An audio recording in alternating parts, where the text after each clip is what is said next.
there's a misnomer amongst a lot of people who believe in the Messiah that when it comes to Torah observance, and particularly the discussion about um, so-called leprosy and letting the priest examine you to see if you have leprosy or not, um, being excommunicated from the community, having to go outside the camp, so to speak, and live as a leper.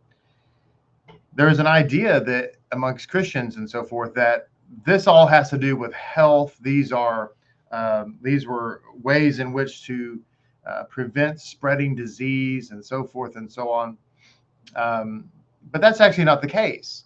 For instance, in the law of Moses, you don't read that if you have a fever or if you have a cough or uh, some other type of ailment, that you need to go see the priest. The priest was not a physician.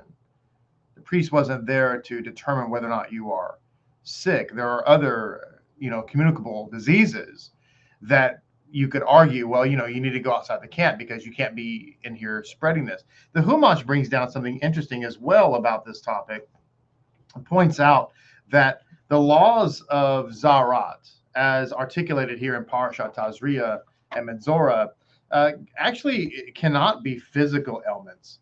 It even mentions, there's a comment in here I wanted to see if I can find right quick, where it talks about the laws related to these diseases don't even make sense if the issue is it is one of a concern of spreading the illness or the disease, as if it was a medical problem alone. As it says here, a lot of the laws regarding Zarat are irrational with respect to that discussion. It says if there was a danger of contamination or contagion, it would be irrational for the afflicted household items, talking about the household items, to be excluded. You have to take them out of the house if the house has found to have Zarat on the walls. Of course, a house that has Zarat, obviously it can't be leprosy. Homes, walls don't have leprosy, okay? So Zarat is not leprosy. But even if there's a law that says if you find a house that has Zarat in it, that you're supposed to take the items out of the house. Well, that doesn't make sense if you're trying to prevent spreading disease, correct? But it says, it goes on to say here, the Talmud teaches that if the symptoms of Zarat appear on a newlywed or during a festival season, the Kohen does not examine the affliction or declare it to be tamei in order not to interfere with the wedding or the celebration. But if the purpose of the law is to prevent the spread of the disease, it would be absolutely imperative to enforce the law at that time at a wedding or at a festive season, because you have so many people coming from so many places. It wouldn't make sense to say, hey, you know what? I think you might have leprosy, but we're not going to examine you and declare that you have leprosy because, hey, we don't want to interrupt the wedding, or we don't want to interrupt the festival or what have you. The point being here is that when we're talking about Zarat, we're not talking about leprosy. Leprosy actually is a bad translation, and we probably should not use that translation because it's not leprosy. So what is it? The answer is there isn't a name for it necessarily aside from Zarat. It's kind of like when people say, when is Passover this year? It's the same every year. It falls on the 15th of Nisan. When do the 40 days of Teshuvah begin this year? The same every year, the first of Elul.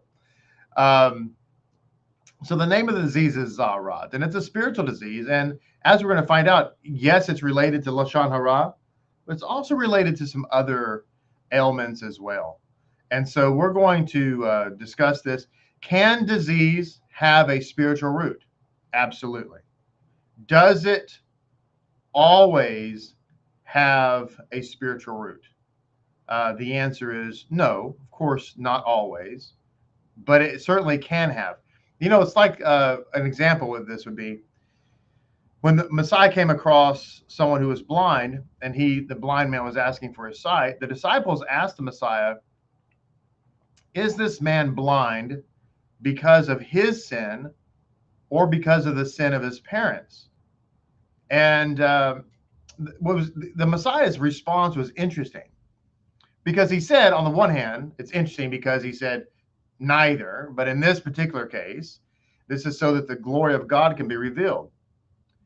But what's more importantly is what he did not say.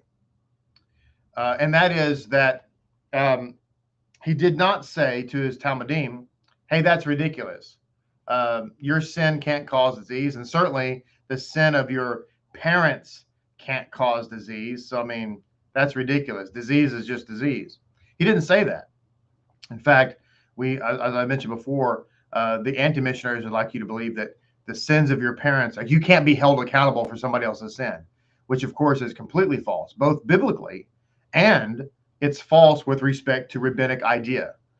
I recently, by the way, shared a similar argument, and I forget the context because it was in reference to somebody's question online. I forget what the context was, but it was another example of when did the Messiah say that? Answer is he didn't say that. So the person responded, says, well, you're talking about an argument from silence, which is a what's the word? Something about it's some kind of fallacy.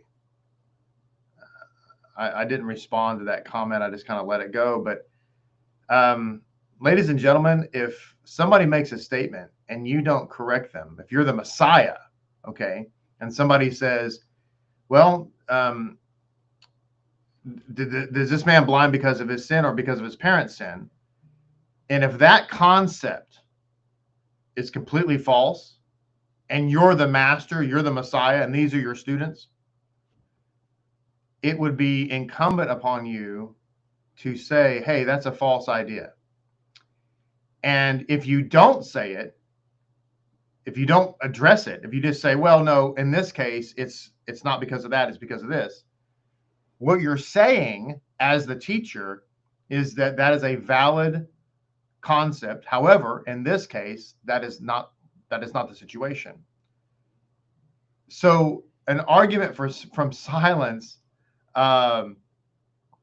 is actually a very, very solid way to discuss a topic. I'm not sure why the person thought it was a fallacy, but it's not. So anyway, good to see everybody this morning. We're going to dive into this topic and get as far as we can get with the insights. Good morning to you, Yitzhak. Good morning, Shoshana Brenner. Good morning to you, Greg and Hepzibah and Brenda and Chris and Crystal and Lori and Nellie Grace. Good morning to all of you. Peaches, formerly from Georgia, good to see you. Good morning, Rebecca and Denise. Heather Miller, good morning. Ahava, Boker Tov, Keturah, good to see you. There's the Rebbe scene. Good morning. Good morning, Kim and Tara and Samuel. And good morning to you, Sergio. Glad to see you this morning. Hope everyone is doing well. Good morning, Melanie and Ami and Brenda. And let's see, Ariella Rafaela, good morning. Good morning, Lantern Signals and Kathy. Boker Tov to you. Good morning, Sarah. Shakar, good morning. Good morning, Leah. Good to see you. Hope you and Shmuel are doing great. Good morning, Jean. Glad you're here. Good morning, Makaya and Isaac. And Wendely de los Santos. Good morning to you. Good morning, Shoshana Brenner and Jimmy. Good morning, Amita, Boker Tov. There's Sergio. When are you guys coming back to town? Hope to see you soon. Good morning, Zake and Rayford. Good morning, Beer to Pray.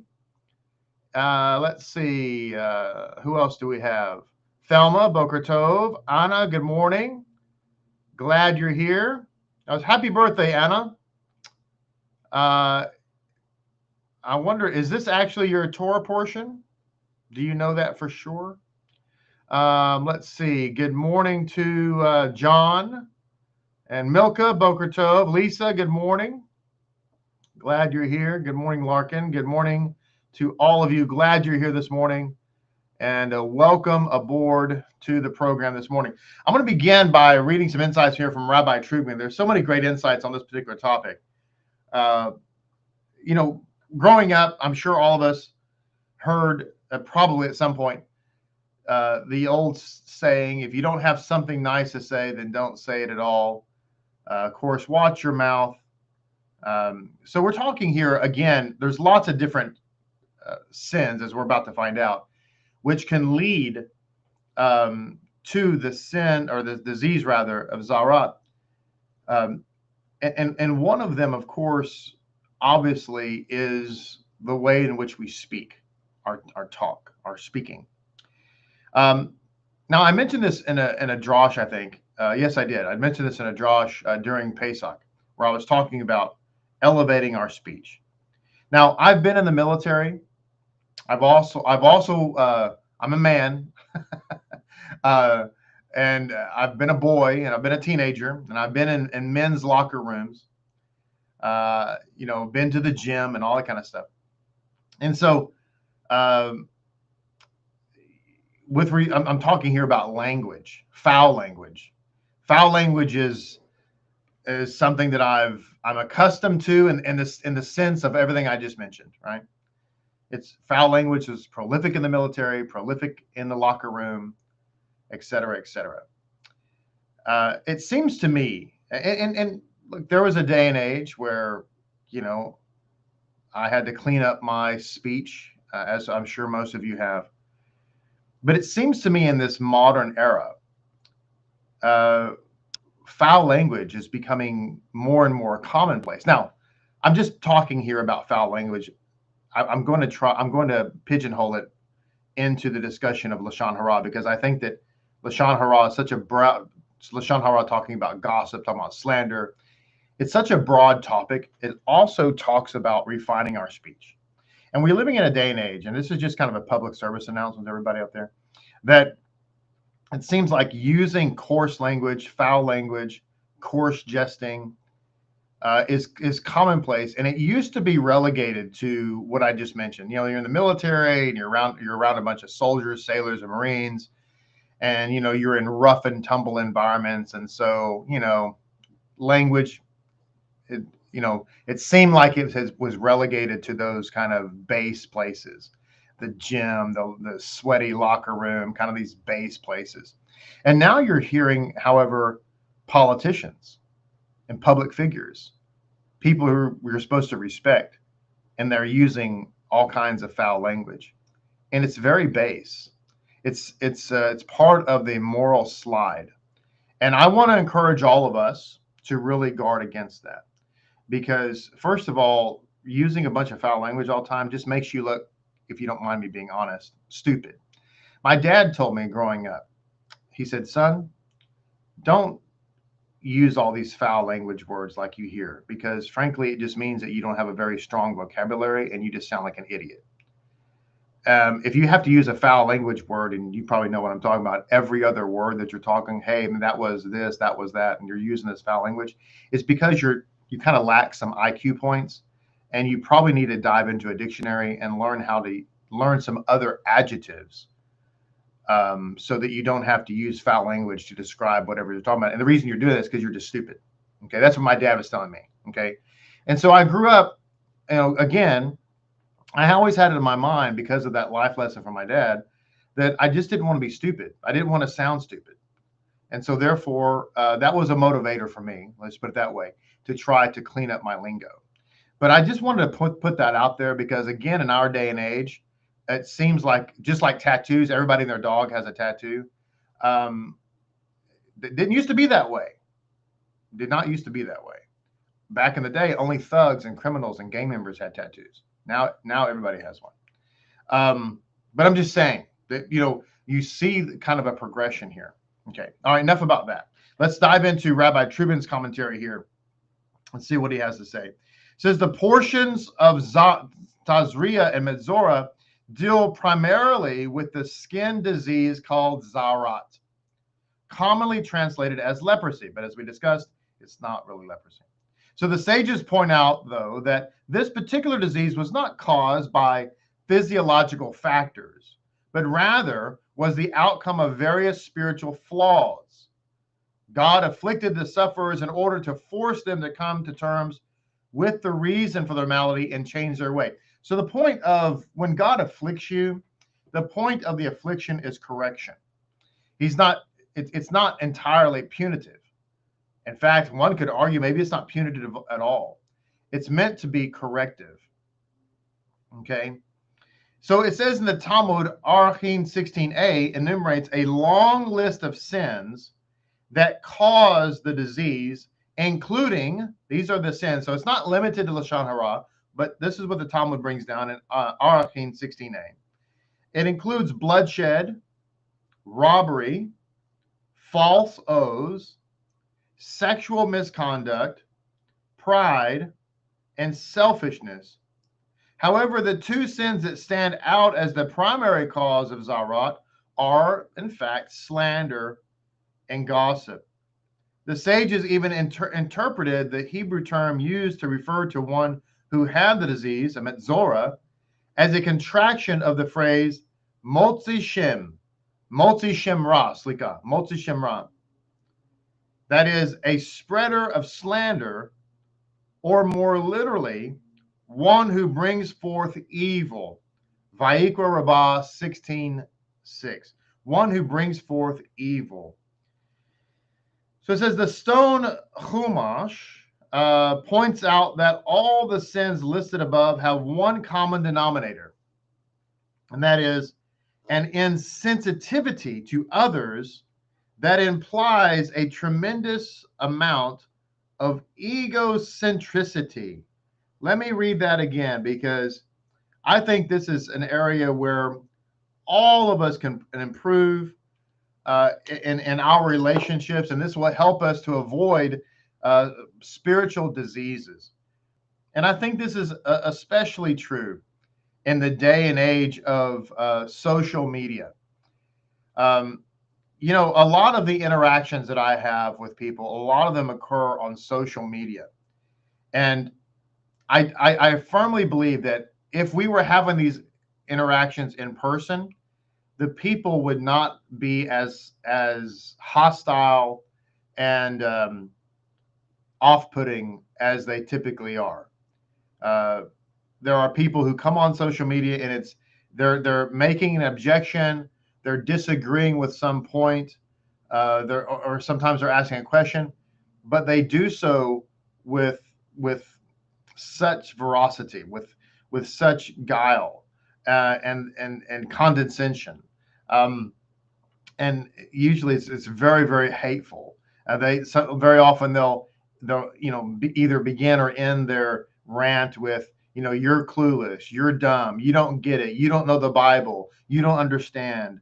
If you weren't so dull, et cetera, et cetera, et cetera. And to be fair, sometimes sometimes my replies are likewise. You kind of get tit for tat, which is of course not good. And we shouldn't do that. I shouldn't do that. Nobody should do that.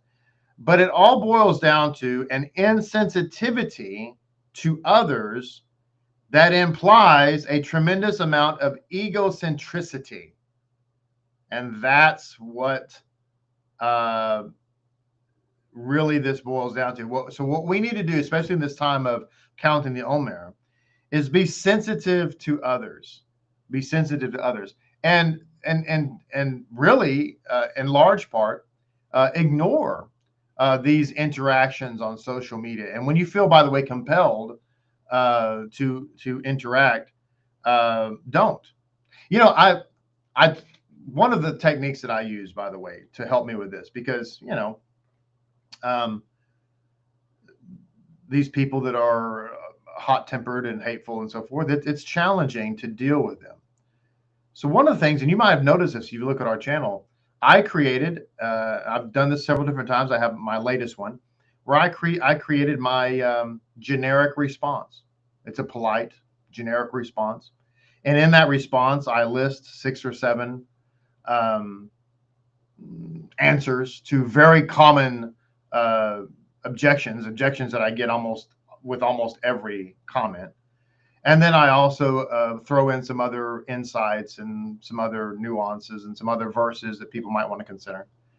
And that's my standard reply. I just reply that to every comment that's ever made, regardless of what the person's talking about. because it's kind of a catch-all. It's like a thank you for commenting. We're so glad you're here. Here's who we are. We have thousands of videos on this channel that can answer your questions. And by the way, we listed about 6 or 7 of the ones that are most common. Here's the most common objections, and here's the answer to them. And here's something else to think about. Here's some verses that support Torah. Thank you again for being here. Love you. See you. Bye. And that's kind of it's a long comment, but that's what I put on every single comment. And the reason is because that it's my therapy, and you're welcome. I am a psychiatrist, and sometimes I treat myself. Sometimes I treat myself, and I say, you know what, this is not worth my time to get involved in this machloket. So what I do is I just provide and sometimes when I see the person's wanting to argue because they're not reading I've answered their objection in that comment, and they're just wanting to argue. So they comment, and I post my reply, and they want to argue, and I post my reply. And they say, answer me, I demand it. And I post my reply. And so you're not answering my question. I post my reply. And I just keep doing that until they get bored. Because everything I need to say to them is in that very, by the way, well-crafted reply that I've put up there. I'm not trying to be snarky. I'm just trying to avoid machloket. And by the way, try to be sensitive to the person. Okay?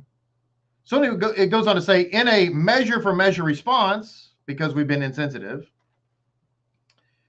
God ensures that those afflicted with Zarat would be isolated from the community so that they would experience the pain that they have caused others.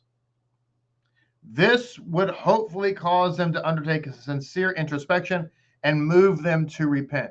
So we isolate others with our arrogance, with our insensitivity, and as a result, we become isolated. Okay. So it goes on to say, as we noted in the introduction, the Torah is eternal and speaks to each person in every generation. The only disease specifically singled out by the Torah for discussion is Zarat. This is the point I was making earlier.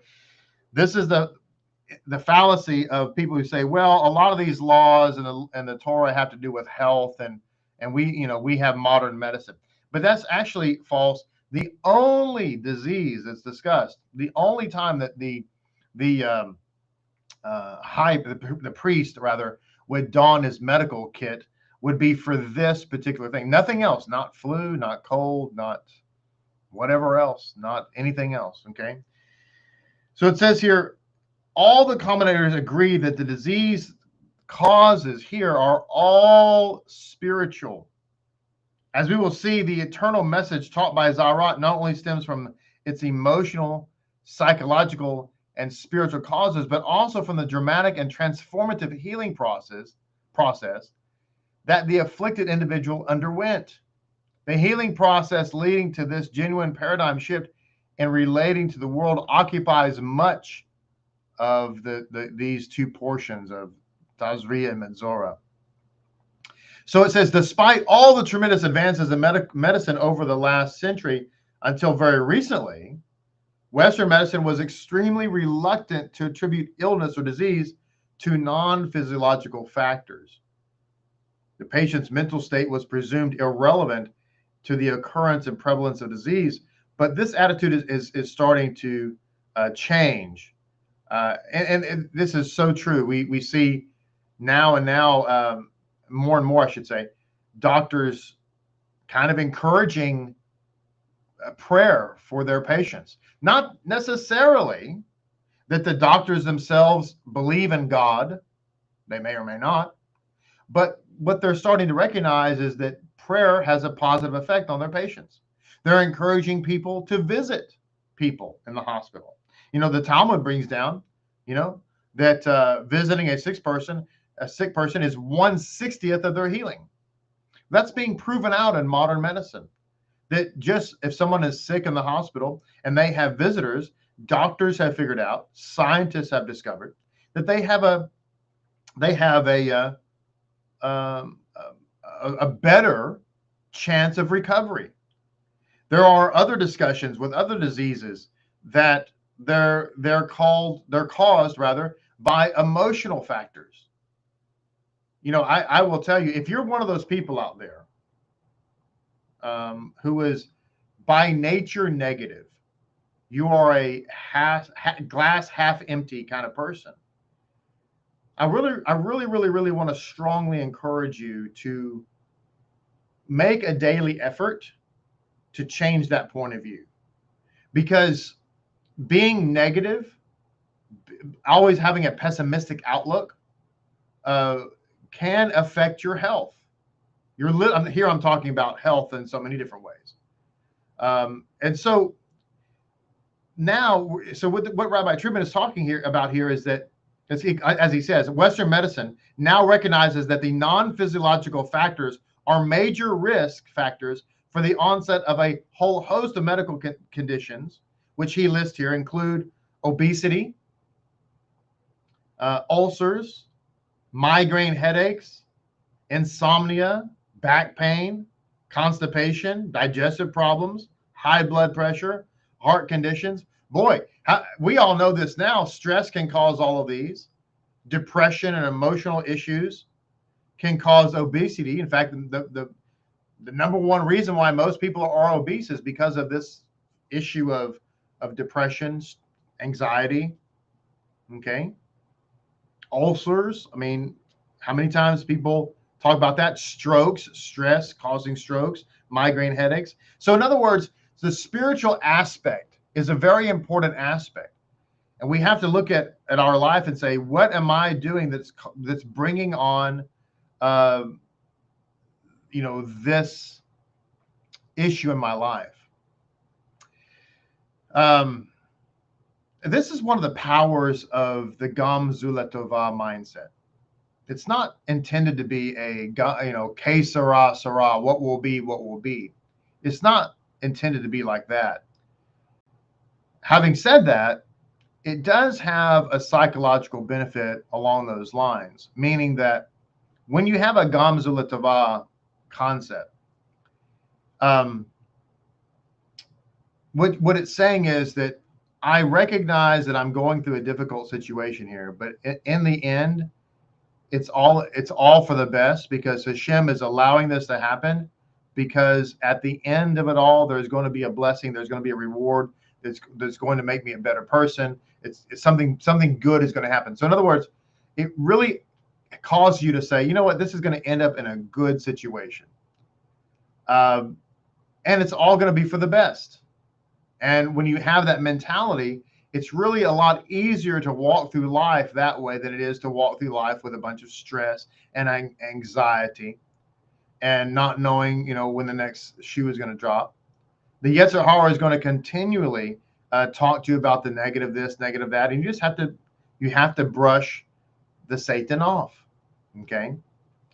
So it goes on to say here, many other serious medical conditions and diseases are now thought to stem to some degree from non-physiological factors as well.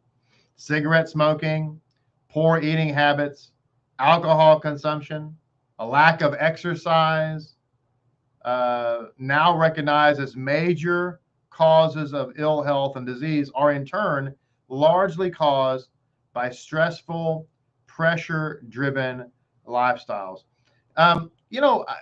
Since we're doing some PSA work this morning, with Lapid Judaism, you get everything. You get history, you get psychology, and now we're going to get into health and fitness. I really want to encourage everybody to develop some type of intentional physical exercise regimen. And if you're older, if you're among the more mature amongst us, I really want to encourage you to consider strength training, which in most cases would involve you going to a gym and lifting weights, not treadmills, not stair steppers, but actually getting there and lifting weights, and doing so that makes you sweat and makes your muscles burn, and where the next morning and the next couple of days you're kind of sore. Not going to the gym and pretending that you're working out, as I talked about doing the Josh on Shabbat, where you're just kind of moving stuff up and down, but basically that's it. And the reason is because it does have a significant amount of health benefit, especially for the older, more mature people amongst us. So I do really want to encourage that, and because listen, we need to be taking care of our physical bodies as much as we're taking care of our spiritual bodies. That doesn't mean, by the way, you have to go out there and try to be Mr. or Mrs. Universe. You don't do that, but you do. I would encourage you to lift, get up and move and do something. At the very least, go walking, stuff like that. So anyway, continuing on, it says Rabbi Griffin is talking about this, saying the mind-body connection is receiving more and more attention and credence, while alternative healing methods, which treat the entire person, not just the disease, are now gaining in popularity and making major inroads. We know this as well, and we have somebody in administration now who is actually RFK Jr., who is trying to address some of the underlying causes of disease as it relates to our food and so forth and so on, which, clearly we need to do our best to be mindful of those kinds of things. In our house, my wife is the food additive ingredient police, which is great.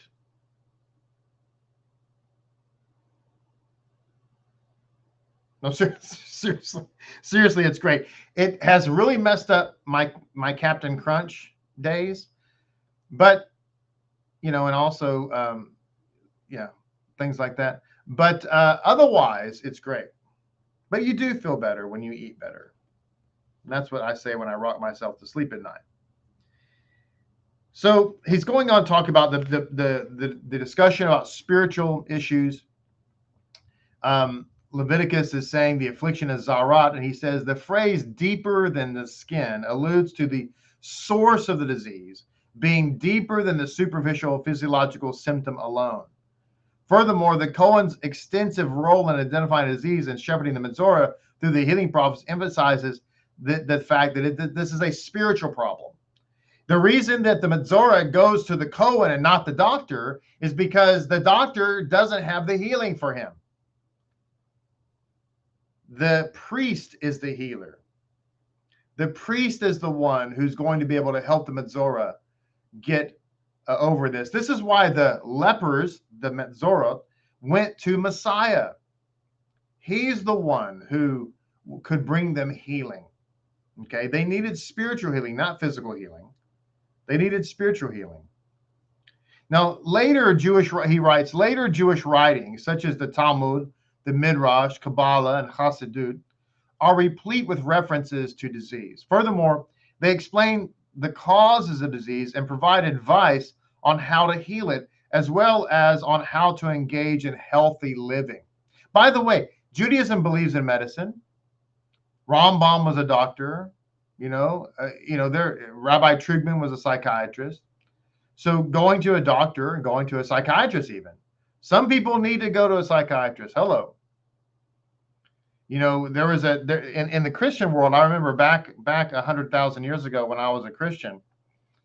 If you had mental health problems, or if you needed therapy or something like that, anyway, people looked down on you if you went to a psychiatrist or a therapist.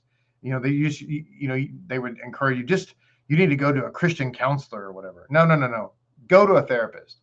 Go to a psychiatrist. If you struggle with depression, if you struggle with mental health issues, you need to go see a professional. If you are involved in some type of delusion, there's people out there that think that they are, that they commune with God, or that they're called. I met somebody one time who thought they were one of the two witnesses, that was going to take place in the future. That's a mental health issue. Okay. And those people need to go see mental health professionals, and if necessary, get on medication. Okay. Yeah, absolutely.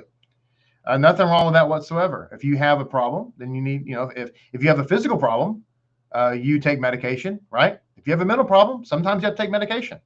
Is it always necessary? No, but it actually can be helpful if in fact you struggle You know, if you think you're one of the two witnesses, or you think you're part of the end times, you know, whatever, your chariots, or, you know, you're not. Okay. So go and talk to somebody and get help. So I'm very, by the way, I'm very, very, it's important to me that we not be nutcases. Have I ever talked about that? It's very important to me that we as humans in general, and Lapidniks in particular, that we're not crazy. And if I find that you are acting crazy or saying crazy things, I will tell you. Okay. And I will tell you, I'm not going to placate you. I'm not going to play with you. I'm going to say, that's crazy. You know, you think you're this, you're not. You think you're going to be anointed, you're not anointed. You're not going to be anointed, and you will never be anointed. You're crazy, and you know, I love you, and you need to stop it. I will tell you that right up front. Okay. So anyway, I digress.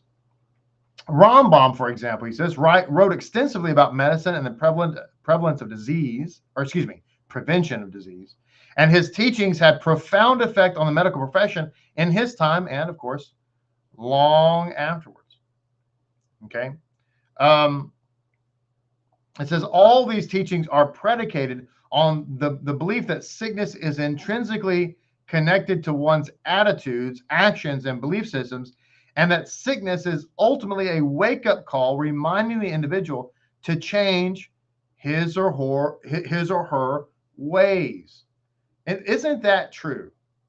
Isn't it true that a lot of times our attitude can really just make or break our physical being? If you constantly look at yourself and you constantly telling yourself that you're not good or whatever, that's going to have a physical impact. This is why, you know, I know in corporate settings, and of course in athletics as well, but well, let's say athletics, corporate settings, things of that nature, there are actually mantras that people will develop for themselves. You know, you're getting ready for an important business meeting, you're getting ready to make a speech, you're getting ready to go play some sport, some competition, whatever, and you look at yourself in the mirror and you say, you're the best, you got this, you know, bring it home, whatever. You know, you see people at the gym and they're looking at themselves in the mirror and trying to psych themselves out to do whatever. The case would be, hey, listen, I'm guilty of that too. But what's the point? All of that psychology and, you know, trying to encourage yourself and so forth. You got this, you know, like when you're at the gym and you hear these guys are lifting the heavy weights, and you hear their partner who's spotting them, and the partner says, you got this, this is lightweight, no problem, you got this, you know, all of that is important, and it has a physical effect, a profound physical effect. And so just how we think about ourselves, but I want to say, bringing it back to what we said earlier about having an insensitivity towards others, we got to think about positively about how we think about ourselves, but also positively about how we think about other people. How we think about other people. And I try to remind myself that the interactions we have on the channel, most of the people who comment, the vast majority of them are hateful, they're anti-Semitic, they're condescending, they're just foolish. That's the majority of the comments we get. I consistently try to remind myself that they are a fraction of the percentage of the people that exist out there. Most Christians are not that way. Most people that we're trying to reach are not that way. They are kind and considerate people, and they want to learn. And they just don't comment. They don't comment because they're learning. The people that comment are the ones who aren't listening. They're the ones who aren't. Now, I'm not talking about you Lapidniks. I'm talking about people that we don't know. They're not listening. This is the majority of the comments. Of course, obviously not all of them, but a majority of them, they're not listening. They're not learning. They're not watching the videos. They're just making hateful comments. the people who aren't commenting, they're not commenting because they're busy learning. And so I remind myself that the people that I'm talking to are good people. The people that I'm interacting with, the people who are listening to me right now, and the hundreds who will listen later, are good, smart, intelligent people who really love God and want to know him better. And the people that comment, the hateful ones, the anti-Semites, these are just, they're really not relevant in the grand scheme of things. And you should remember that. So as we're thinking good about ourselves, we need to do our best to think good about others. Okay. And try our best to draw them near. Okay. So concluding here with Rabbi Trugman, he's writing that Rabbi Yitzhak Ginsburg notes that the Hebrew letter Chet and Lamed, the root letters for the Hebrew word Hole, sick, appear in several words denoting sickness and weakness, including Machala, sickness, and Chalash, weakness. Paradoxically, these letters also form the root for the Hebrew word Chayil, which means valor. By the way, did you also know in modern Hebrew, Chayil also means Marine, like Marine Corps Marine? So every time you gentlemen are speaking the Eshes Chayil blessing of your wife, you're calling her a Marine. That was free, and you're welcome. In Aramaic, this same two-letter root can mean either bitter or sweet. Now, Rabbi Ginsburg explains that this paradoxical linguistic phenomenon alludes to the fact that sickness can lead to either weakness and possible death, God forbid. Okay. Even the word for corpse in Hebrew is halal, which again has this root. Or, if understood properly, can ultimately strengthen and even save the one who is suffering. Salvation is predicated on the patient understanding the spiritual cause of the sickness, drawing the proper conclusion, and making the necessary lifestyle changes. Now, this understanding of disease is superbly illustrated by the effects of a fever. On the one hand, fever makes us weak and sick, can even kill us. But on the other hand, it's a crucial part of the body's mechanism for fighting disease.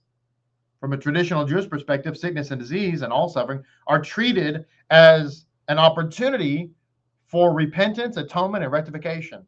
Yet, they only have this effect if the sufferer comprehends their true meaning and relates to them accordingly. So given the spiritual root of disease, it is not surprising that the Hebrew word for pardon, mekila, is, and beseeching God, vayachel, used to depict Moses' prayer after the sin of the golden calf, have this same two-letter root.